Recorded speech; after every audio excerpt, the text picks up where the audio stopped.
Assalamualaikum warahmatullahi wabarakatuh. Izinkan saya membacakan surat Ali Imran ayat 102 sampai 104. A'udzubillahi minasyaitonir rajim. Bismillahirrahmanirrahim. Ya ayyuhalladzina amanu taqullaha haqqa tuqatih wa la tamutunna illa wa antum muslimun. Wa'tasimu bihablillahi jami'a wa la tafarraqu.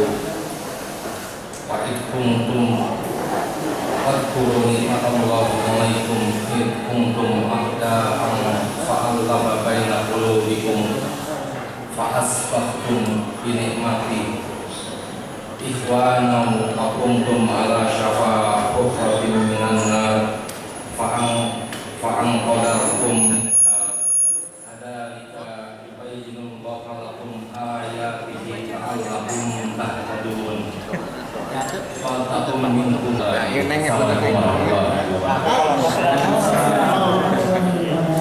Terima kasih Pak Reza.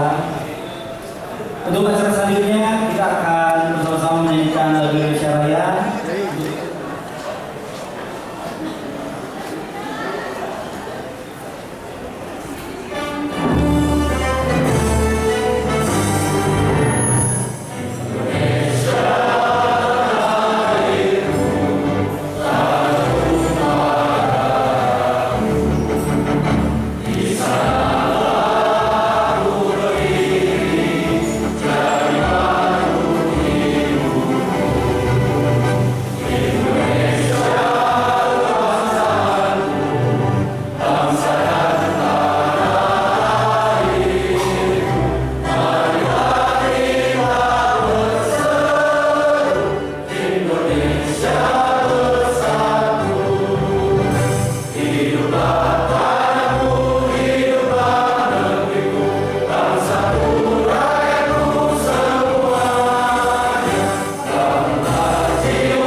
Terima kasih. Kami persilakan pada hadirin untuk Surat kita sudah dibacakan. Jadi di kesempatan yang sangat luar biasa sudah ada Kang Emil pula ya. Dia dibaca surat cintanya udah deg-degan juga. Betul. Kencang. Betul. Dan kita juga menunggu seperti apa respon Kang Emil atas surat cinta yang dibacakan. Oke, baik. Berarti kita sekarang akan persilakan Kang Emil untuk merespon surat cinta yang telah dibacakan oleh Kang Ucup tadi. Baik, terima kasih. Tepuk tangan dan sekali lagi buat Kang Emil. Saya persilakan. Ya, bismillahirrahmanirrahim. Assalamualaikum warahmatullahi wabarakatuh. Salam salam sejahtera untuk kita semua. Om Swastiastu, Namo Buddhaya, salam kebajikan. Puji syukur, alhamdulillah, rabbil alamin. Ya. Banyak nikmat hadir di ruangan ini karena sebuah ikhtiar dan takdir kita. Ada nikmat umur, sebagian relawan kita juga tidak sampai ke hari ini. Kita doakan semoga Allah membalas semua ibadah dan kiprahnya di dunia ini. Kita syukuri nikmat kesehatan. Coba acungkan tangan yang alumni COVID, cung. Ini S2, ada yang S3, S3 3 kali. Kita syukuri nikmat kesehatan. Kedua, kita syukuri nikmat tatap muka. Ya, alhamdulillah biasanya virtual, di media sosial, sekarang alhamdulillah bisa bertemu langsung. dan nikmat-nikmat lainnya yang mungkin tidak bisa kita sebutkan bersama. Dan di kesempatan nikmat yang luar biasa ini, tentulah dalam suasana Lebaran ya, saya mengaturkan selamat Idul Fitri 1443 Hijriah. Mohon dibukakan pintu maaf lahir dan batin, taqabbalallahu minna wa minkum syamana wa syamakum minal aizin wal faizin. Titik puspa ada di Kota Medan, aura kasih tadi di alun-alun. Sampai jumpa di Lebaran tahun depan, insya Allah. Terima kasih hatur nuhun. Nah, sebelum ke respon, saya punya tugas melaporkan Jawa Barat yang kumaha kan begitu ya. Nah, saya laporkan sebuah proses. Kan suka ada wartawan nanya, Pak Ridwan, kenapa sih mau jadi wali kota terus tertakdirkan gubernur? Saya tidak akan pernah berubah jawaban saya. Dulu saya adalah warga yang marah, melihat lingkungan kota tempat saya tinggal, begitu ya, yang dulu sempat berantakan, penuh berita-berita korupsi dan lain sebagainya. Belajarlah saya pada proses kumaha caranya membereskan kota kelahiran, kota tempat anak cucu saya yang nanti akan hidup. Ya, ternyata harus masuk politik, ya. Harus merebut dengan sebuah proses namanya politik praktis, pemilu pilkada. Ternyata dalam proses pilkada, ya, harus meyakinkan pengusung, harus mencari orang-orang yang bisa diyakinkan dan lain sebagainya. Nah, jadi niat berkuasa memimpin itu dari dulu sama. Niatnya bukan cari nafkah, niatnya ingin membawa perubahan. Makanya saya ajak orang-orang masuk politik, tapi kalau bisa sudah selesai dengan dirinya, ya. Jangan masih belum selesai. Kalau belum selesai pasti nanti banyak hal-hal yang menyertai dan kita lihat sampai hari. Jawa Barat hari ini sudah banyak sekali kemajuan. Ya. Jadi bagi mereka yang mendukung, yang bayarannya jabal juara, ini ceritanya kira-kira begitu. Ya. Pertama yang paling dekat, Jawa Barat dari 34 provinsi oleh Pak Jokowi dianugerahi provinsi dengan perencanaan terbaik se-Indonesia. Satu dari 300-an selama 3 tahun. Artinya cara kita berpikir, cara kita menganggarkan, cara kita berkeadilan dianggap yang terbaik lah kira-kira. Urusan COVID alhamdulillah sudah surut. Yang di rumah sakit kurang dari 1%, ya. Jadi fokus sekarang tuh ke ekonomi. Nah, investasi nomor 1, ekspor juga terbaik dan lain sebagainya. Yang saya kira juga indeks kondusivitas itu nilainya 90. Di orang Jawa Barat secara umum Bararaga, Saromean mau bekerja sama. Ini rekan-rekan mencangkul layanan menyesuaikan. Isi sampai maghrib. Keluar sampai tujuh tahun di sini.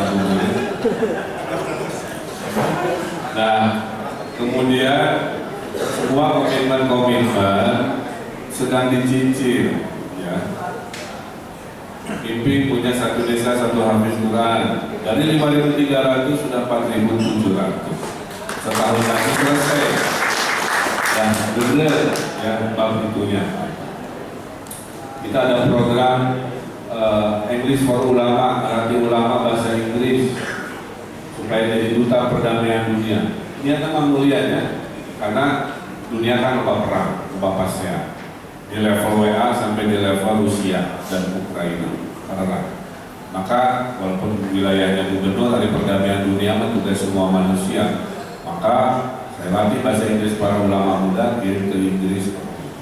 Gara-gara itu minggu depan saya akan bertemu dengan Paus Fransiskus di Vatikan di mohon izin.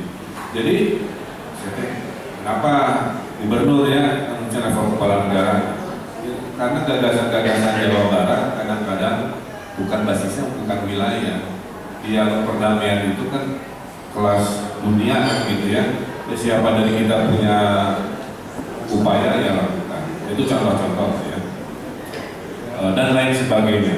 Citarum yang dulu terjorok sedunia, misalkan ya, kotor sekarang sudah dari cemar berat sudah cemar ringan. Ikan yang punah muncul lagi, anak desa berenang lagi, kan begitu. Makanya bayaran kepada mereka yang berjuang ingin bayaran jabat juara, saya pertanggungjawabkan lahir batin. Coba ngomongin apa? Pendidikan di zaman saya digratiskan SPP ya, dengan beberapa kondisi kira-kira. Urusan dakwah digital tadi, satu desa satu hafiz, 3.200 pesantren punya bisnis dalam 3 tahun, kan begitu. Nah makanya saya melakukan ini supaya mereka yang berjuang melihat kemajuan itu sebagai bayaran utamanya. Jadi kan itu yang kita perjuangkan, bahwa kita yang berjuang ada bagian luar kitanya, yaitu situasional, bagaimana diatur dengan cara-cara yang baik. Tapi utamanya kan bukan itu. Kita membersamai kan tujuannya peradaban kita, hidup kita, anak cucu kita hidup di Jawa Barat yang lebih mudah. Kita punya pusat budaya di Pagar Ageng, baru kami resmikan, kita bangun di mana-mana. Semua orang ngiri ingin kayak alun-alun Bandung, sekarang sudah dibereskan di mana-mana, kreatif center dibangun dan seterusnya dan seterusnya. Depok yang katanya tolong diperhatikan,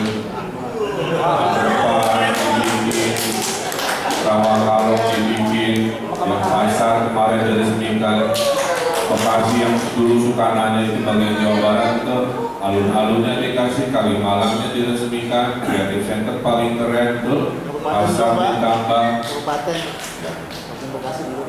Apa? Kabupaten Bekasi. Ya, Kabupaten Bekasi menyusul. Masih ada 2 tahun. Kadang-kadang orang itu ya, orang itu kadang-kadang banyak yang kurang sabar. Kan jabatan saya itu 5 tahun. Saya atur-atur ya, saya juga muda 27 kira-kira. Ada yang saya kasih duluan di tahun pertama, dikasih asupannya kan begitu ya. Ada yang nanti diatur di tahun keempat karena pas-pasan. Masih ada. Jadi semua kan baru pemimpin harus adil. Nah itu kira-kira ya. Jadi Jawa Barat 300 pencapaian sebelum sesudahnya mengalami perubahan signifikan. Itu sebenarnya yang ingin saya dudukkan, bahwa yang dikejar kan itu ya. Dulu siapa yang juara? Jawa Barat SDM-nya. Gara-gara PON di Papua kita juara 1, kemarin Kementerian Olahraga mendeklarasikan bahwa pusat olahraga Indonesia di masa depan akan berpusat di tanah Jawa Barat. Karena SDM lainnya luar biasa, sehat-sehat, kuat-kuat ya. Akan dipusatkan di ke arah Subang dengan UPI, Sport Science dan Pusat Pendidikan Olahraga Nasional di Jawa Barat. Kira-kira itu. Nah, sekarang ngomongin politik sedikit dan kerelawanan. Jadi saya akan cerita apa adanya ya, supaya paham dari perspektif saya. Relawan itu ada 3 golongan. Jadi kalau ada yang merasa berada di golongan-golongan itu wayah nawe, supaya clear. Golongan pertama mendukung ya, dan tidak berharap apa-apa ya. Berharap tadi ponnya juara, alhamdulillah, investasinya bagus, pendidikan gratis kan gitu ya, COVID seluruh ada. Yang kedua punya pengharapan, wajar ya, dalam relasi kemanusiaan siapa yang menolong harus ditolong kan begitu ya. Nah tapi kelompok kedua ini ingin pengharapannya bagaimana situasinya, pun ayah ditampi, ayah dipahami, nah masih enak ya kelompok yang kedua ini. Pas ayah sapi ayah kan gitu ya, wayah ada sesuai situasi, contoh aja. Nah ada golongan ketiga punya pengharapan tapi kudu pemahamannya paham kan? Udah difasilitasi sudah diberi, sudah dikasih kesempatan, tapi tidak pernah puas. Karena tidak pernah puas, berkesimpulanlah dilupakan, berkesimpulanlah pelit, berkesimpulanlah itu. Maka ya, saya berharap golongan yang membersamai saya itu golongan ikhlas, golongan sabar. Amin. Bahwa semua punya harapan diperhatikan, hanya harus menyesuaikan. Ya, kira-kira begitu kalimat. Nah, saya sampaikan di sini juga. Ya. Ada kelompok relawan pas sudah 9 program publik BUMD saya nyangkut namanya saya, dan perlu saya ceritakan ya. Seolah-olah harus lewat dia. Nah jadi dia gitu ya. Saya kan membangun jabat juara, bukan membangun KKN kan. Saya kan orang-orang seperti itu marahlah dia, merasa gimana saya itu kasus itu. Ada yang sekolahnya dibantu, orang tuanya disantuni, pas emergency rumah sakit diurusi, tapi berakhir dengan kalimat seperti yang saya sampaikan. Karena saya kalau ngasih membantu kan nggak mungkin saya cerita-cerita ya. Jadi seringkali yang mendapatkan diam, tapi kalau tidak dapat teriak sekeras-keras.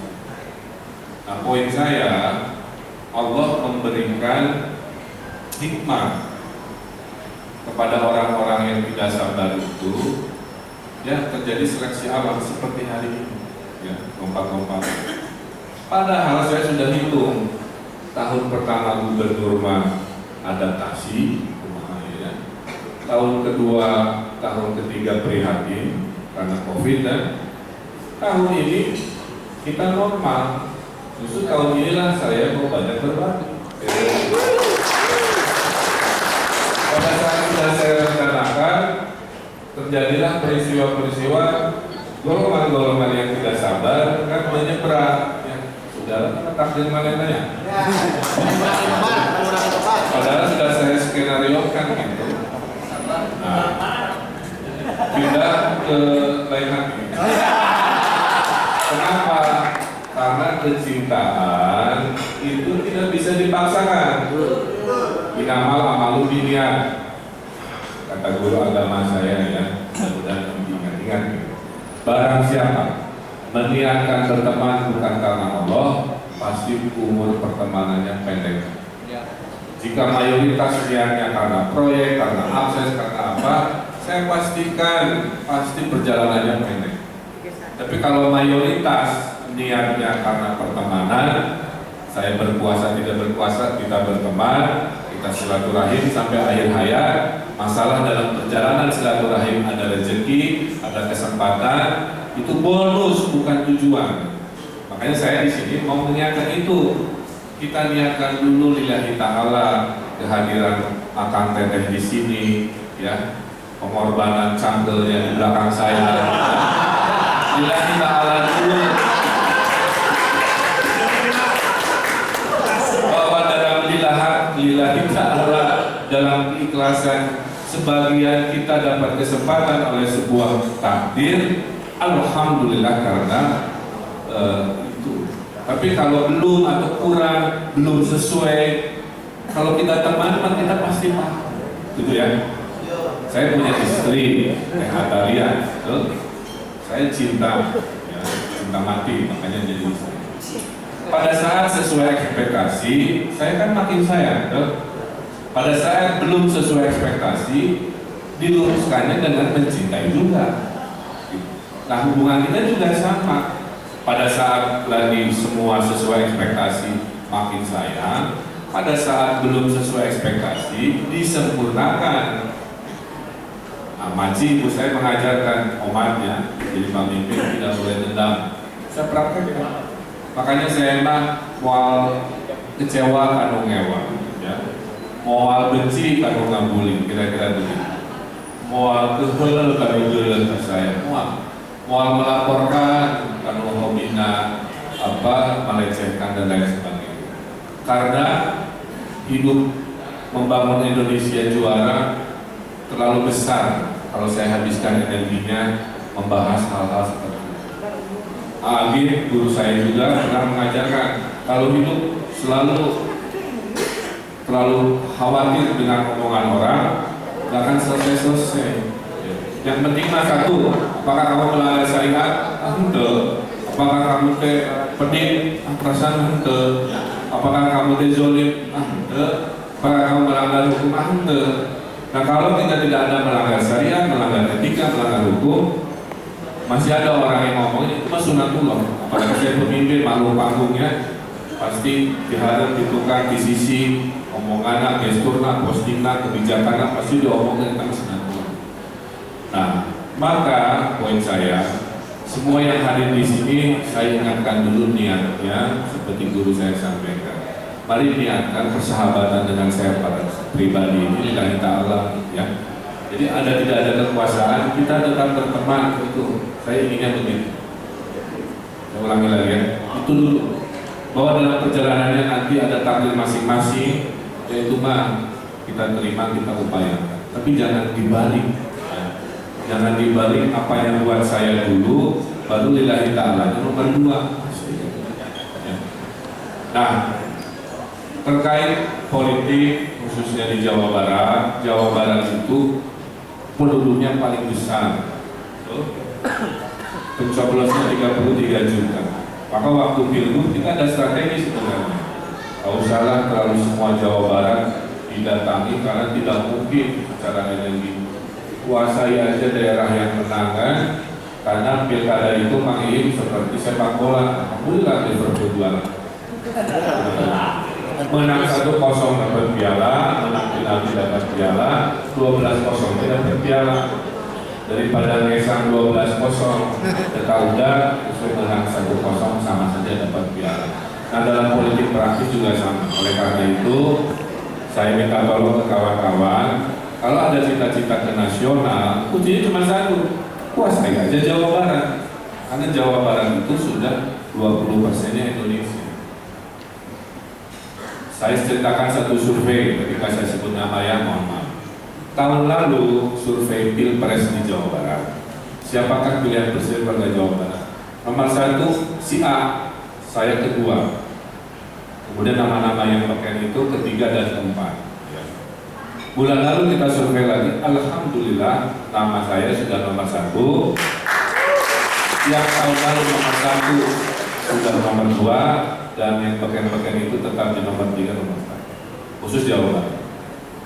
Kan tidak mudah Indonesia begitu luas. Maka akal sehat mengatakan daripada aprak-aprakan sambil istilahnya probabilitasnya mungkin tidak signifikan, mendingan ya mengurusi apa yang ada di depan mata, menguatkan karena pasti dibutuhkan. Itulah yang dibaca oleh politik nasional. Nah oleh karena itu saya punya 2 nilai Bapak Ibu ya dalam berpolitik. 1 politik akal sehat, 2 politik tahu diri. Kalau akal sehat itu kadang-kadang saya pernah dibully pusat ya karena membuat statement jangan impor beras itu kurang diterpanen 1 juta beas, tiba-tiba ada kebijakan mau impor, terus akhirnya dianggap berseberangan adalah dinamika. Itu akal sehat dan kudunya gitu. Nah, kalau tahu diri kan posisi di mana, survei kumaha ya mengalir saja. Nah jadi jawabannya terhadap tadi muncul 1, ikhtiar itu wajib ya, ikhtiar itu menjemput takdir, doa itu mengubah takdir. Maka sambil ikhtiar jangan lupa berdoa ya. Dan survei itu bukan segalanya Kang Reza. Saya dulu mulai 4% di Pilwal menang 5. Pak Maruf Amin apakah ada balihonya? Di survei-survei apakah Kiai Maruf Amin? Tidak ada. Amin 2, Amin 1 datang takdir dari Allah Mahfuz. Pak Maruf Amin jadi pemimpin nasional. Apa kesimpulannya? Politik bukan matematik. Iya dibaca oleh political science yaitu survei. survei itu hanya membahas mood hari ini, tidak membahas kinerja teritorial di hari-hari kampanye. Ingat gak waktu pilgub pasangan Saiful Sudrajat kan levelnya kecil ya, berarti di bawah 10%. Kita mah rada konsisten lah naik turunnya, tapi kita menganggap Dedi dulu paling dekat lah ya. Ingat gak? Sampai H-7 Sudrajat saya itu pasti hasilnya 29. Apa artinya? Survei tidak membaca kerja-kerja politik di hari-hari terakhir. Itulah yang namanya politik. Itu seperti itu. Jadi sekarang mah jangan menyimpulkan oleh hasil hari ini. Hasil hari ini mah tidak. Saya sudah bersafari kemana-mana. Sahade gelar kene. Si surveinya ranking hiji bisa jeung ranking 5, ranking 5 bisa jeung ranking 3, ranking 3 bisa nomor hiji. Gelar di 2024 ini saya katakan belum bisa ada yang bisa menebak siapa berpasangan dengan saya. Tapi yang bisa kita lakukan meningkatkan rasa sayang suka rakyat kepada kita. Bahan itu banyak. Jadi ada konsultan bilang begini, Pak Ridwan, nama bahannya banyak, kalau buat diviral-viralkan tinggal pasukan viral ini dibanyakin ya. Yaitu viral positif kan. Pencapaian petani milenial di mana nggak ada di Republik kecuali di Jawa Barat. 1.200 petani milenial di wisuda yang berhasil tinggal di desa rezeki kota. Bayangkan se-Indonesia ya, anak-anak kota kembali ke desanya, tapi rezeki Jakarta bisa oleh konsep ini kira-kira. Jadi Hafiz Quran, bayangkan kita 5.000 di Jawa Barat kali 80.000 se-Indonesia oleh sebuah ikhtiar dan takdir bisa. Nah, jadi poin saya ucapkan terima kasih. Takdir harus dijemput dan takdir bisa dirubah. Jadi akal sehat mengatakan Jawa Barat masih ada hak 2 periode. Di survei terakhir, alhamdulillah kepercayaan tinggi. Maka kalau survei pilgubnya kedua kali kita tuh di 61%, ya alhamdulillah. Yang kedua mantan yang ikut itu di 17%. Nah kalau hasil surveinya betul, pilgub ini 61%, ya berarti karena kerja. Mau digoreng ini gawean karasa, ya. Kurang sempurna, iya. Contoh ya, ini ada yang saya rapat berkali-kali, beneran kecantum.